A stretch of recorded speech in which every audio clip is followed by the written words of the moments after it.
Hello, welcome to this video. I'm Dr. Gloria Horsley from the Open to Hope Foundation, and today we're going to talk about a bit about grief with young adults. And here's my guest, Jennifer Kaplan-Schrieber. And she's with Simmons University. Can you show Jennifer your book and talk about it a little bit? Sure.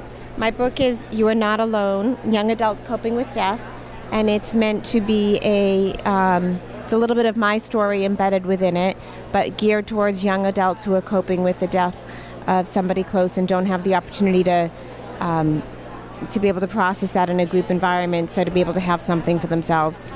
So Jennifer, you had this experience when you were younger. You had a loss? I did. My brother Jeff died when I was 13 and he was 17. Wow, so you've got a lot to talk about. I mean, that's a tough age because my daughter was 14 when her brother was killed. So talk about some of the issues that these young adults are having. I think the issues that they're coping with are so varied, and so much about identity formation is in the young adulthood years, and it's hard enough to kind of figure out where one's place in the world and one's role, even in the best of circumstances. But when there's been a death of someone close, it really impacts how they see themselves in this world, their assumptions in the world, and all of that kind of just goes haywire. Well, one of the things I've seen I saw with my daughter when she was about the same age is that their friends expect them to go to the parties after a month or whatever and be fun. Absolutely, and that's hard because for these young adults and older teens, it's really hard because the last thing they want to do is be different. But at the same time, they're very protective of their friends. They don't want to be different. They don't want to not participate, but it doesn't feel, for many, comfortable. It's really hard, and also because you may have multiple kids who are grieving, and for what's comforting to one is not comforting to another. So there's no exact, as we know, there's no handbook in how to deal with it, and learning how to advocate for yourself and be able to figure out what works for you in giving yourself what you need and being able to share that with the people who are close to you is important.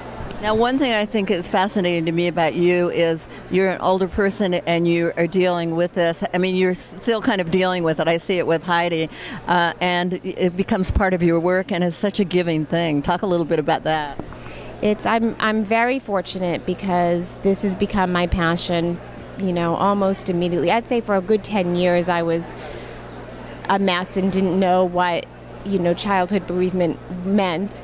But as a social worker, I've always focused for the past 20 years my work on working with grieving children and teens, and have done so through different children's bereavement programs that I've had the privilege of running and founding, and has now I've actually taken it to the next level of my education to get my PhD in developing an instrument to be able to help those of us who know that kids being together and being able to not be alone in whatever that program is that they're in with other grieving kids helps, but to be able to figure out what the variables are that help it has been difficult for research to do. So that's really what my goal is. Well, thank you for being on this show, and I would suggest definitely on this YouTube that you get her book, that you get this book, and